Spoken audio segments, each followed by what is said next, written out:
Hello, welcome to our channel Learn to Score. In this video, we are going to solve problems from section 2, part A of class 10th mathematics model paper for year 2021 Telangana State Board exam. I hope you will like the video. Please subscribe to our channel for regular updates. Thank you. Section 2 has got 8 questions. You have to answer any 4.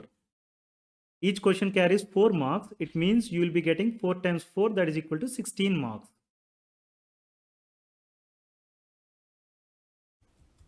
Let us solve the questions now. Question number 13. Check whether the given pair of linear equations represent intersecting, parallel, or coincident lines. Find the solution if the equations are consistent. You're given two sets of pair of linear equations in two variables. One is 3x plus 2y equal to 5 and 2x minus 3y equal to 7. This is one pair. And the second pair is 2x minus 3y equal to 5 and 4x minus 6y equal to 15. Before attempting this problem, I would like you to quickly recall concept behind this problem. That is geometric representation of lines and their meaning, or geometric representation of equations and their meaning. We know that generic form for pair of linear equations in two variables can be written as a1x plus b1y plus c1 equal to 0 and a2x plus b2y plus c2 equal to 0. We also know that pair of linear equations form two straight lines in a 2D plane. They can be parallel lines as shown here. In that case, what happens is there exists no solution because they are not intersecting. There exists no solution. And the equations are said to be inconsistent set of linear equations. And their coefficients relate as a1 by a2 equal to b1 by b2, but that is not equal to c1 by c2. Please note this. The lines can be intersecting lines as shown here. In that case, there exists unique solution. Means only one solution is possible for this, that is corresponding to this particular point, right? And the equations are said to be consistent and independent set of linear equations. Please note this.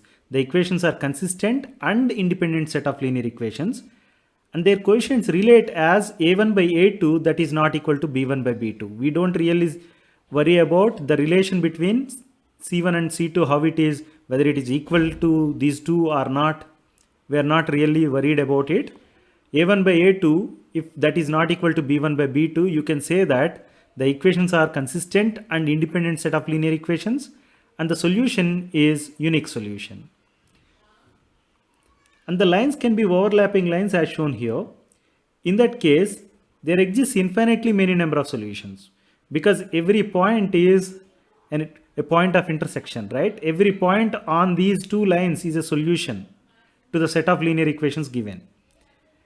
This set of linear equations are said to be consistent, but they are dependent set of linear equations. In that case, the coefficients relate as a1 by a2 equal to b1 by b2 that is equal to c1 by c2. Please note this. Let's go back to the problem now. The first problem, 3x plus 2y equal to 5 and 2x minus 3y equal to 7. These are the equations given, right? We have seen generic form for pair of linear equations in two variables can be written as a1x plus b1y plus c1 equal to 0, a2x plus b2y plus c2 equal to 0. So let's transform these two equations. Here a1x plus b1y equal to c1 kind of notation it was given in.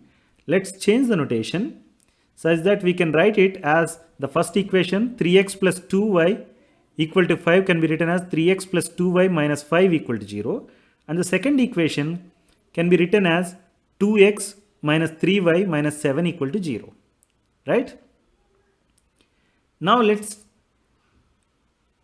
see what are the coefficients. If you compare this particular equation with the equation given here, a1x plus b1y plus c1 equal to 0, then you can say that a1 equal to 3, b1 equal to 2 and c1 equal to minus 5, right? Similarly, when you compare this second equation with second equation given for generic form, given in the generic form, then you will say that a2 equal to 2, b2 equal to minus 3 and c2 equal to minus 7, right? Now let's take ratios of these coefficients.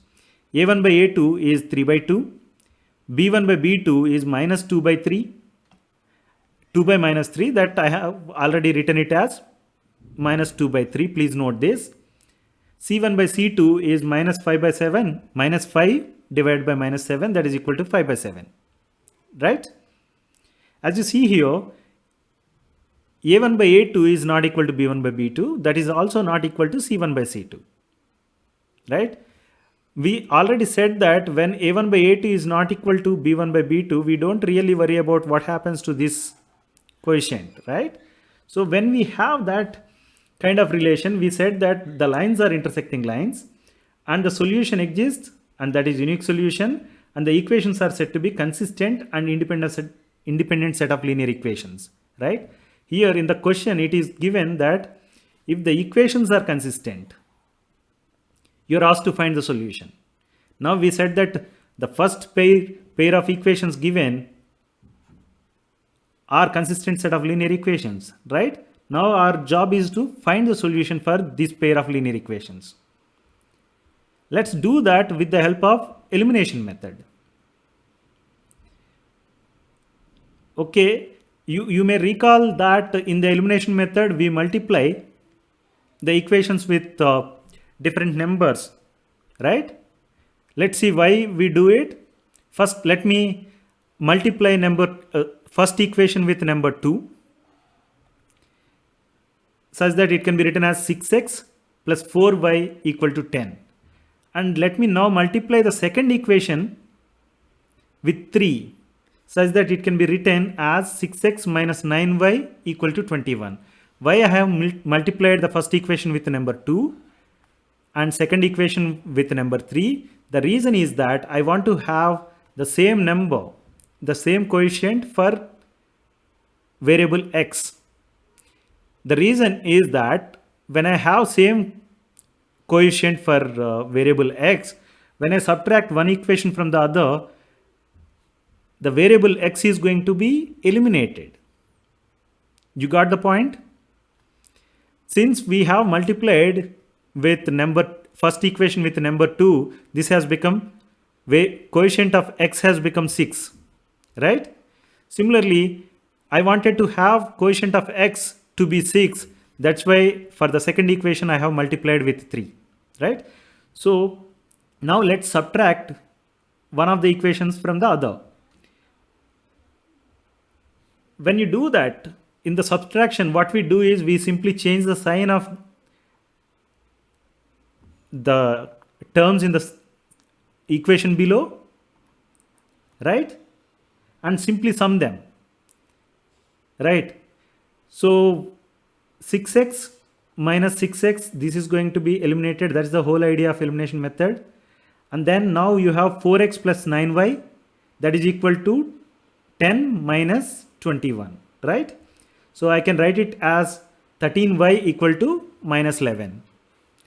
It means y equal to minus 11 by 13, right? Now we have the value of y. We want to find value of x. For that, what we are going to do is we will substitute value of y into one of the equations. Let me choose this equation, 2x minus 3y equal to 7. This is the second equation, right? Now let's substitute y equal to minus 11 by 13 into this equation, so that I can write it as 2x minus 3 times minus 11 by 13 equal to 7, right? This can be simplified and written as 2x plus 33 divided by 13 equal to 7. This minus symbol and this minus symbol, when you multiply, that becomes plus. 3 times 11 is 33, right? That's how you got 2x plus 33 by 13 equal to 7, right? Let me rearrange it and write it as 2x equal to 7 minus 33 by 13. This can be further simplified and written as 91 minus 33 divided by 13, right? 13 sevens are 91. 13 sevens are 91 minus 33 divided by 13, right? 2x equal to 58 by 13. It means x equal to 29 by 13, right? Now we know the value of x, that is 29 by 13, and value of y, that is minus 11 by 13. So let's write the answer. Solution to the given equations 3x plus 2y equal to 5 and 2x minus 3y equal to 7 is x equal to 29 by 13 and y equal to minus 11 by 13. This is what we are asked to find. Now let's go to the second part of the problem. That is, a pair of equations are given. We have to see whether they are consistent or not. If they are consistent, we have to find the solution. If they are not consistent, there is no need for us to figure out, because if they are not consistent, there exists no solution. Anyway, let's go to the second part of the problem. 2x minus 3y equal to 5 and 4x minus 6y equal to 15. I'm not transforming this into ax plus by plus c equal to 0 form. Simply I'm keeping it as ax plus by equal to c form, because all we need is we have to take ratios of the coefficients, right? For that reason, you don't need to certainly take the constants given here onto the other side of the equation. There is no need for you to do that, but if you want to do, you do it. For the first part, we have done that way. For the second part, we are doing this way. Now let's take ratios of the coefficients. a1 by a2 is 2 by 4, that is equal to half. b1 by b2 equal to minus 3 divided by minus 6, right? That is equal to half. c1 by c2 equal to 5 divided by 15, that is equal to 1 by 3. Now you can say that a1 by a2 is equal to b1 by b2, but that is not equal to c1 by c2, right? It means the lines are parallel. There exists no solution for this pair of linear equations, and the equations are inconsistent set of linear equations. Please note this. These are not consistent set of linear equations. Since these are not consistent set of linear equations, there exists no solution. So let's write the answer now. No solution exists for equations 2x minus 3y equal to 5 and 4x minus 6y equal to 15. Right? We are done with the first problem. Let's go to the next problem. That is problem number 14. The number of bacteria in a certain culture triples every hour. If there were 50 bacteria present in the culture originally, what would be the number of bacteria in the third hour, fifth hour, 10th hour and 11th hour? The point you have to note here is the culture triples every hour. Means it is multiplying, right? It means it is going to follow a progression that is called geometric progression, right? Nth term of a geometric progression is defined as an equal to a times r to the power of n minus 1, where a is called the first term and r is the common ratio. In this particular case, 50 is given in the first hour count. It means it is going to be your first term, and the culture is tripling every hour. It means it is the common ratio. Let's write that now. First term a equal to 50 and common ratio r equal to 3. So let's start with third hour. What is the number of bacteria in the third hour? Bacteria in the third hour can be written as ar to the power of 3 minus 1. That can be written as ar square, right?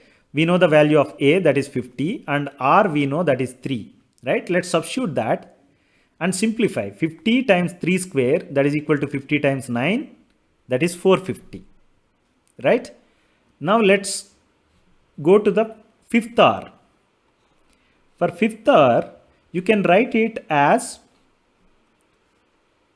ar power 5 minus 1, that is equal to ar power 4. Bacteria in the fifth hour is given by ar to the power of 4. We know a equal to 50 and r equal to 3. When you substitute and simplify, you are getting answer as 4050. So to answer the question, we say that bacteria in fifth hour is 4050. Now let's go to the 10th hour. Bacteria in the 10th hour can be written as a r to the power of 10 minus 1, right? When I say 10th r, actually n equal to 10. That's why ar power n minus 1 can be written as ar to the power of 10 minus 1, that is ar power 9, right? Now let's substitute a equal to 50 and r equal to 3 and simplify. This is a big number, 9,84,150, right? If you don't want to calculate also, doesn't matter, you can simply say that 50 times 3 power 9 is your bacteria count. But since I have time, I could calculate. Bacteria in the 10th R can be given as 9,84,150, right? Now let's go to the 11th R.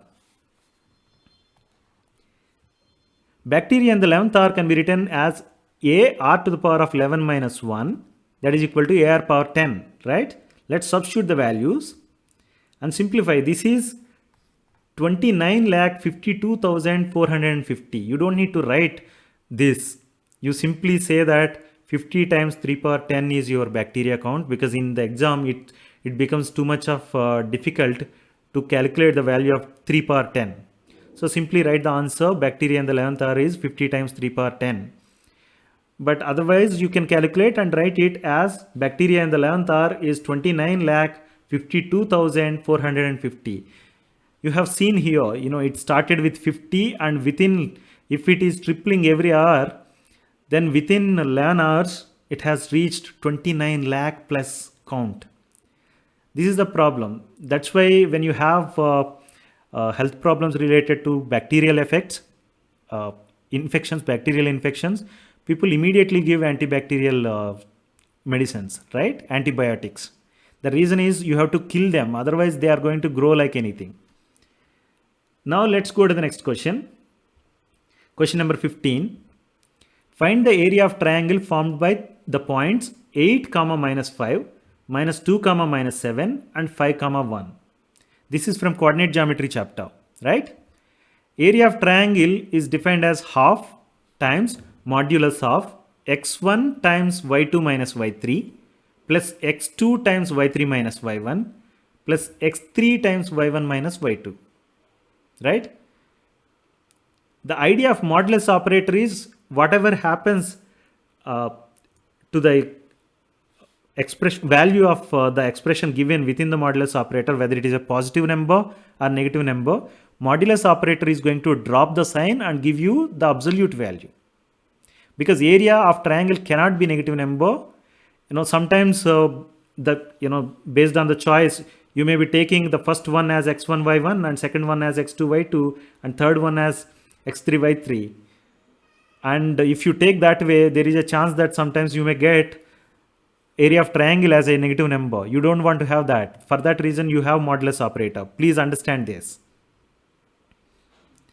Now, let's say that x1, y1 equal to 8, minus 5, x2, y2 equal to minus 2, minus 7, and x3, y3 equal to 5, 1, right?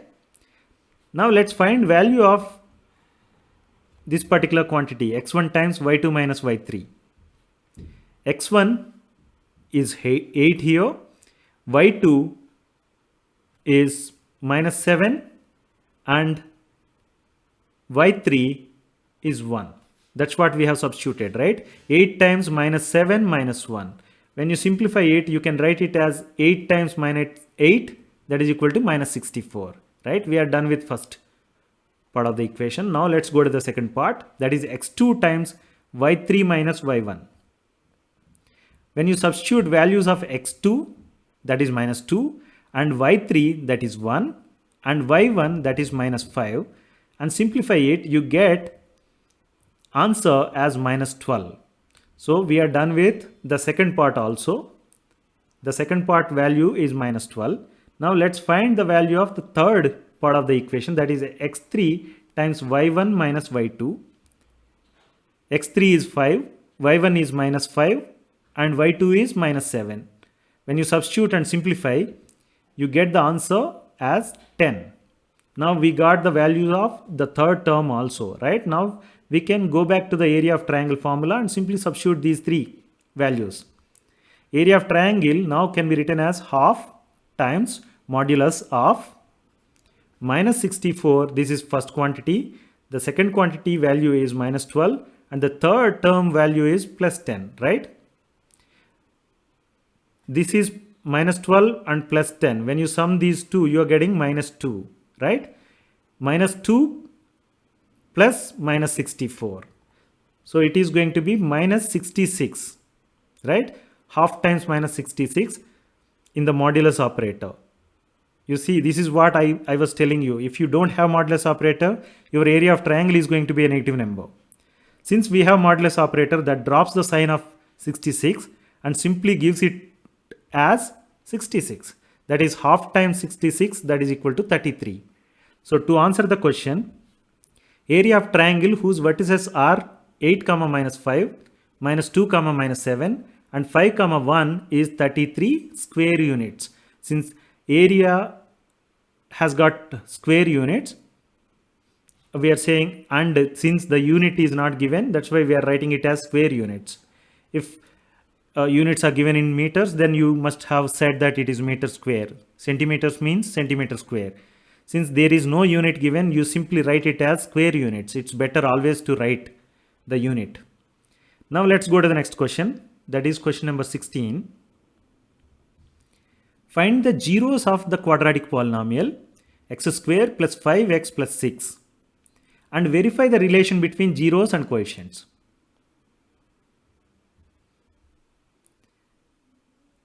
We know quadratic polynomial can have at most 2 zeros. The reason is that you have second degree, that's why you have 2 zeros at most possible. Let's find those by factorizing the given polynomial, that is x square plus 5x plus 6. To factorize, we're going to use split the middle term method. The idea is the middle term 5x has to be split such that it can be written as 3x plus 2x, and when you multiply 3x and 2x, you're getting 6x square, right? Here you have 6 and x square. So product of the terms you got, that has to be equal to 6 times x square, and the terms sum has to be equal to 5x. You see, 3x plus 2x is 5x and 3x times 2x is 6x square. This is called split the middle term method. So as per this, now we can write x square plus 5x plus 6 as x square plus 3x plus 2x plus 6. The given polynomial is as is. We have split the middle term. That's it, right? Now if I take x from here and x from here as the common factor, and 2 from here and 2 from here as the common factor, I can write the given polynomial as x times x plus 3. This is for this particular first two terms. And when I take plus 2 as the common factor from last two terms, I'm getting this, right? Now I can take x plus 3 as the common factor out, so that it can be written now as x plus 3 times x plus 2. X square plus 5x plus 6 is equal to x plus 3 times x plus 2. You see, we have factorized the given quadratic polynomial into product of two linear polynomials, right? So now I can write f of x equal to x plus 3 times x plus 2, right? The given polynomial f of x now can be written as x plus 3 times x plus 2. Let's assume that beta is a 0 of f of x. It means f of beta should be equal to 0, right? Let me write that. F of beta equal to beta plus 3 times beta plus 2 equal to 0. I have substituted beta wherever x is there. In the f of x you have x. I have substituted beta. Here x plus 3, x plus 2. That becomes beta plus 3 times beta plus 2. And since we are saying that beta is a 0 of f of beta has to be equal to 0. You got it, right? This particular equation is going to be true when beta plus 3 equal to 0. It means beta equal to minus 3. Or this equation holds true when beta plus 2 equal to 0 also, right?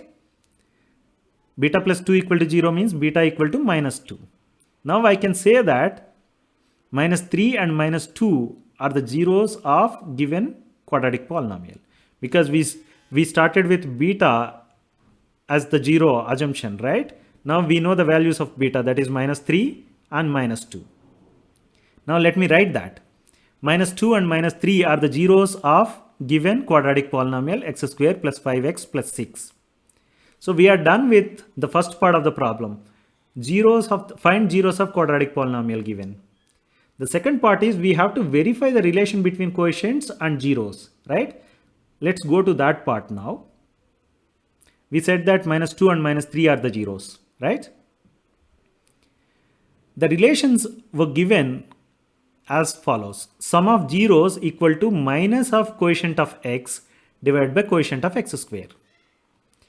And product, if you see here, negative of coefficient of x means coefficient of x is 5. That's why I have written minus 5 here. And coefficient of x square, there is nothing. It means there is 1 here, right? That's what I have written here. That's why coefficient of x divided by coefficient of x square is minus 5 divided by 1, that is equal to minus 5, right? The second relation given is product of zeros equal to constant divided by coefficient of x square. Here 6 is the constant for the given quadratic polynomial, right? And coefficient of x square, I have already said it is 1. So let's substitute them so that you get 6 by 1, that is equal to 6, right? We have already gotten the values of zeros. Let's see whether their sum is going to be minus 5 and their product is going to be 6 or not. Sum of zeros, that is minus 2 plus minus 3, that is equal to minus 5. So here you got sum of zeros, that is exactly equal to sum of zeros you have obtained from the relation given for sum of zeros, right? Now let's find product of zeros. We said zeros are minus 2 and minus 3. Their product is minus 2 times minus 3, that is equal to 6, right? This one is exactly equal to product of zeros you got from the formula given or the relation given. Hence you can say that relationship between zeros and coefficients given is verified, right? This is what we are asked to do.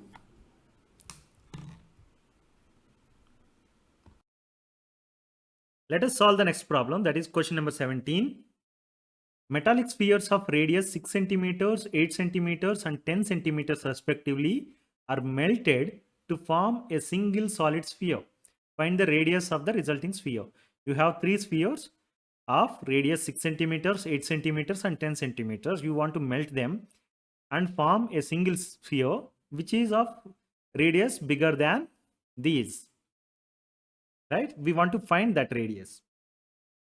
We know volume of sphere is defined as V equal to 4 by 3 pi r cube, where r is the radius, right? Now let's find volume of the first sphere, that is of radius r equal to 6 centimeters. That can be written as 4 by 3 times pi times r cube equal to 6 cube. We know its value is 6 cube equal to 216. I'm not simplifying 4 by 3 and pi for some reason. You will see what does it mean later on. So V1, volume of first sphere, is 4 by 3 times pi times 216 centimeter cube here. I'm not writing the units, but that's what it is. Now let's find the volume of sphere of radius r equal to 8 centimeters. That I am denoting it as V2. V2 can be written as 4 by 3 pi times 8 cube. We know 8 cube equal to 512. Right? Now let's find volume of sphere of radius r equal to 10 centimeters. I'm denoting that as V3. V3 is going to be equal to 4 by 3 times pi times 10 cube, that is equal to 1000. So when you melt all these spheres, you get and uh, get the metal. Volume of metal is going to be sum of the volumes of these three spheres, right? V1 plus V2 plus V3 is the volume of total metal, right? So volume of total metal, I am writing it as 4 by 3 times pi times 216 plus 512 plus 1000. I have taken 4 by 3 pi as common factor from all these three, so that I have written it as 4 by 3 times pi times 216 plus 512 plus 1000. When you simplify this, you can write it as 4 by 3 pi times 1728, right? Volume of total metal is 4 by 3 pi times 1728 centimeter cube. This metal is forming a bigger sphere, right? That bigger sphere volume, I'm writing it as 4 by 3 pi times 1728, right? Volume of metal, total metal you have is equal to volume of single solid sphere you are forming, that is equal to 4 by 3 times pi times 1728, right? Let me denote volume of this sphere as 4 by 3 pi r cube. Here I am denoting radius as capital R, right? That is equal to 4 by 3 pi times 1728, right? Volume of single solid sphere V equal to 4 by 3 pi r cube, that is equal to whatever value you have gotten here. This is volume of total metal, right? Now you can cancel 4 by 3 here, 4 by 3 here, pi here and pi here. For this reason only I have not simplified all these terms, because there is no point multiplying again and dividing it, right? So now I can write it as r cube equal to 1728. 1728 can be written as 12 cube. It means r cube equal to 12 cube. Let me drop cube here and cube here so that you will get r equal to 12. It means the radius of the resulting sphere is 12 centimeters. I hope you got the concept. Let's go to the next question. That is question number 18. If sec beta plus tan beta equal to p, then find the value of sine beta in terms of p. We're given sec beta plus tan beta equal to p, and we are asked to express sine beta in terms of p. So we know that sec beta can be written as 1 by cos beta. Tan beta can be written as sine beta by cos beta. So let's write that now. 1 by cos beta plus sine beta by cos beta equal to p, right? Since you have denominator common, cos beta and cos beta, I can express this as 1 plus sine beta divided by cos beta equal to p, right? Let me cross multiply it such that I can write it as 1 plus sine beta equal to p times cos beta. This expression has got p, sine beta and some constant, but there is also cos beta, right? If we can convert this cos beta into some expression of sine beta, then we are done with the problem, right? How do we do it? Let's quickly recall one of the trigonometric identities that says that sec square beta minus tan square beta equal to 1, right? If you have a square minus b square, you can write it as a plus b times a minus b, right? So that formula I'm going to use such that I can write it as sec beta minus tan beta times sec beta plus tan beta equal to 1, right? If I say a square minus b square, then it becomes a minus b times a plus b. A minus b, and that is equal to 1, right? Now we know it is given that sec beta plus tan beta equal to p, right? It means this is p, right? Let's write that now. Sec beta minus tan beta, this is first term, times p equal to 1, right? I can now write it as sec beta minus tan beta equal to 1 by p, right? And we know sec beta equal to 1 by cos beta, tan beta equal to sine beta by cos beta, right? Let's expand that. So 1 by cos beta minus sine beta by cos beta equal to 1 by p, right? So similar to this particular expression, I can now write it as 1 minus sine beta divided by cos beta equal to 1 by p, because cos beta is common in the denominator for both the ratios given. Simply you can write it this way, right? 1 minus sine beta divided by cos beta equal to 1 by p. Let's do cross multiplication now, so that cos beta is equal to p times 1 minus sine beta, right? Now we know 1 plus sine beta equal to p times cos beta. This is what we have gotten here, right, in the beginning. So now we know cos beta equal to p times 1 minus sine beta, right? Now let's substitute that for cos beta here. When you substitute it, you can write it as 1 plus sine beta equal to p, that is this particular p, times p times 1 minus sine beta. This is what we are writing here. So this can be further simplified and written as 1 plus sine beta equal to p square minus p square times sine beta, right? Now what we have to do is, let's rearrange this equation such that all sine beta terms come onto one side. I'm writing sine beta plus p square sine beta equal to p square minus 1. This 1 goes that side, becomes minus 1, and p minus p square sine beta comes this side, it becomes plus sine p square times sine beta. That's what we have done here.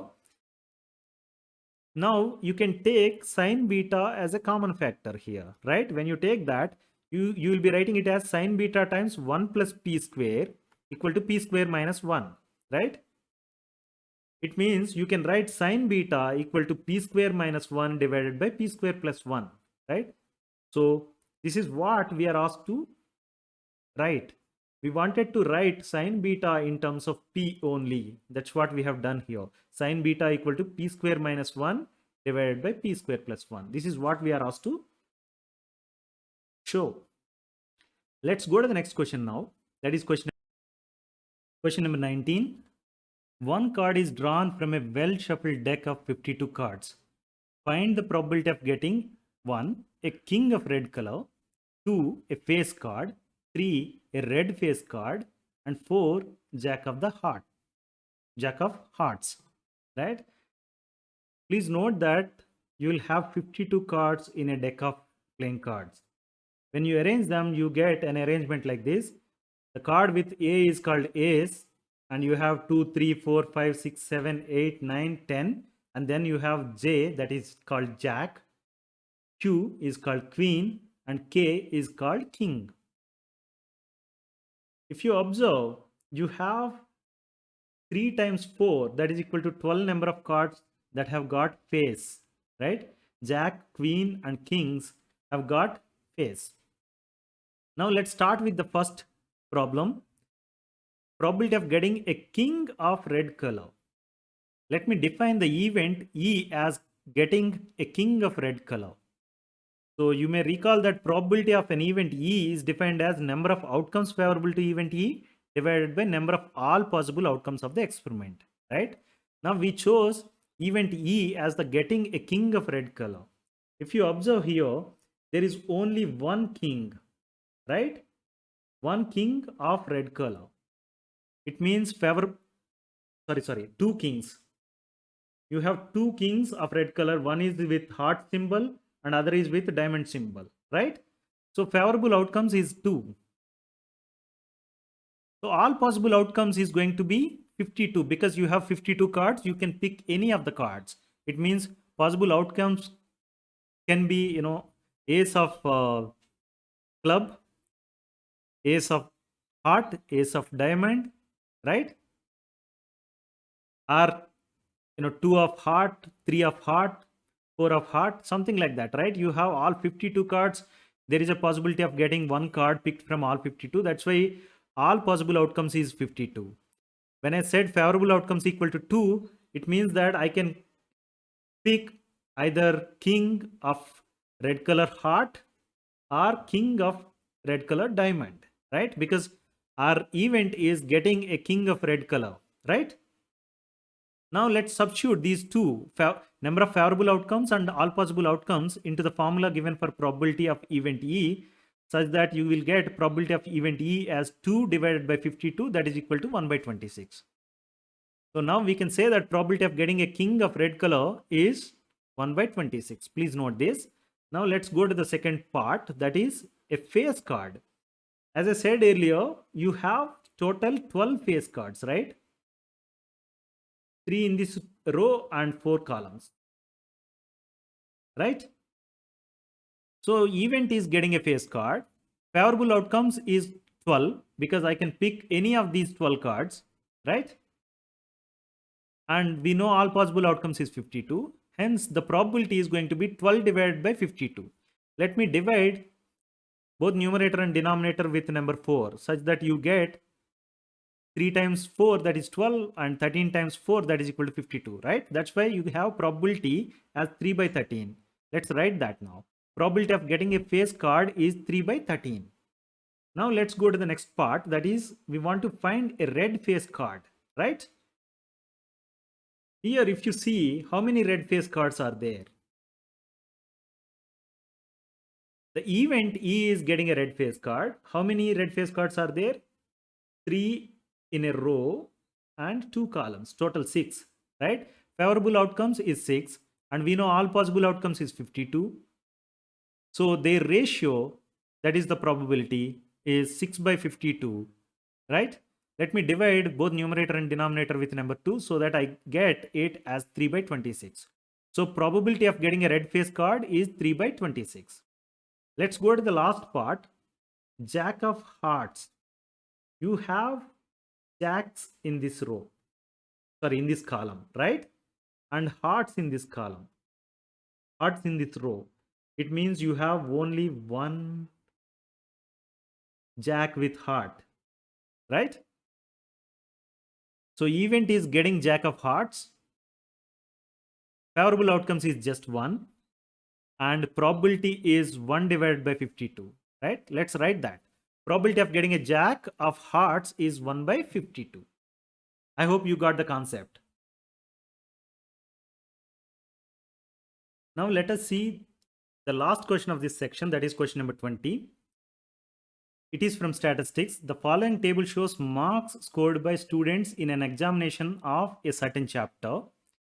Marks are given 0 to 10, 10 to 20, 20 to 30, 30 to 40, 40 to 50, and number of students. In 0 to 10, you have 20.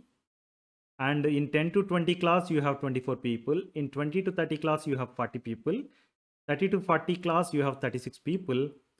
And 40 to 50 class, you have 20 number of students, right? Now, we are asked to calculate the average marks by using deviation method. Let's tabulate the data as is. That is class interval starting from 0 to 10 up to 40 to 50 I have written. And the frequencies or the number of students is 0 to 20, 0 to 10 class has got 20 students. 10 to 20 has got 24 students. Like that I have tabulated, right? Now what we have to do is to calculate the mean. First thing we have to do is we have to find sum of the frequencies, that is 140. 36 plus 24 is 60. 60 plus 40 is 100. 120, 140, right? Sigma fi is 140. Now I want to write the class interval, that is, or the class mark, sorry, class mark for the class interval, that is, in this particular case, class interval is 0 to 10, right? I'm saying that I'll take the mean of those two and simply write 0 plus 10 divided by 2, that is equal to 5, right? Class mark for this particular class is 5. Similarly, for the next class, 10 plus 20 divided by 2, that is equal to 15. The next class, it is 20 plus 30, that is 50 divided by 2 equal to 25. The next class, 30 plus 40 divided by 2 is 35. The next class, 40 plus 50, that is 90 divided by 2 is 45, right? If you want to use direct method, what you would be doing is to get the mean or you will be doing sigma fi xi divided by sigma fi, right? But that is slightly involved when you have let's say these fi values much bigger numbers. Multiplication to get sigma fi xi is tedious, right? For that reason, what people have suggested is assumed mean method. In that, what you will be doing is you will be assuming one of the class marks as the assumed mean. You can take any of the class values. For example, you can take 15 as the assumed mean, or you can take 35 as assumed mean, or 25, anything you can take. For this particular case, I am taking 25 as the assumed mean, that is A, denoted using A. Now, let me find the deviation of assumed mean from the class mark. That is defined as D equal to xi minus A, right? When I write Di equal to xi minus A, I'm going to subtract 25 from 5, means 5 minus 25, that is equal to minus 20, right? For the next class, it is going to be 15 minus 25, that is equal to minus 10. For the next class, it is 25 minus 25, that is equal to 0. For the next class, 35 minus 25, that is equal to 10. For the next class, it is 45 minus 25, that is 20. For example, let's say that you have very big numbers for frequencies. Okay, let's say some few lakhs, few millions, or maybe few tens of thousands, and complex, very big numbers. Then multiplication to get fi is tedious. That's what we said, right? But here, when you take that mean out, average, assumed mean out of these all these class marks, what you are going to get is sort of smaller numbers. So in the assumed mean method, what you would be doing is sigma fi di divided by sigma fi to get the mean, right? Already we have compared. Of course, in this particular case, it is comparable. You are having 20 here and 20 minus 20 here. But when you have much bigger numbers, sometimes it is easy to multiply. The statistics techniques have been developed in the era when calculators were not there. They wanted to find certain tricks to reduce the computational load. But now you have calculators, that doesn't matter for you. But otherwise, they wanted to simplify. So by doing the simplification, you get assumed mean method. Okay, if you want to go further and simplify, the method is called step deviation method or deviation method. In that method, what we do is, instead of simply taking di, we divide di with class interval. Let me write that. Ui equal to xi minus a divided by h. H is 10 in this particular case because the class interval is 10, right? The difference between these two numbers is 10. So if I divide that, it becomes minus 20 divided by 10, that is minus 2. Minus 10 divided by 10, that is minus 1. 0 divided by 10, 0. 10 by 10, 1. 20 by 10, 2. You see, the numbers you have got now are much smaller, right? When you have started with xi must have been a bigger number, but now you have ui, which are smaller, really smaller numbers, right? So now let's find fi ui. That is going to be 20 times minus 2, that is minus 40. For the second class, minus 1 times 24, that is minus 24. For the next class, 0 times 40, that is 0. For the next class, 1 times 36, that is 36. And here, 20 times 2, that is 40, right? You have UIFI, which is much simpler to calculate compared to sigma fi xi. Now, you see here, this is minus 40, this is plus 40, I can cancel, right? So if I have to find sigma UIFI, that is going to be 36 minus 24, that is equal to 12, right? I have now UIFI, sigma UIFI as 12 and sigma fi as 140. So the mean formula for deviation method or step deviation method is defined as this: x bar, that is representing your mean, equal to a, that is assumed mean, plus h, that is your class interval size, times sigma uifi divided by sigma fi.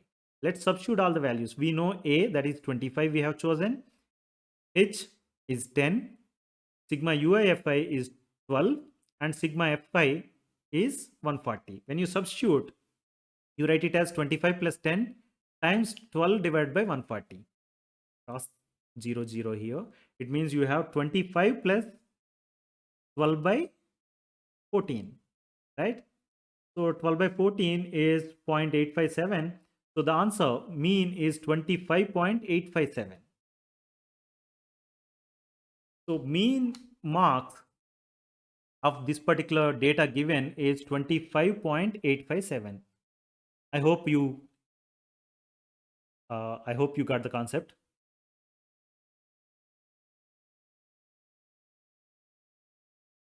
I hope you like the video.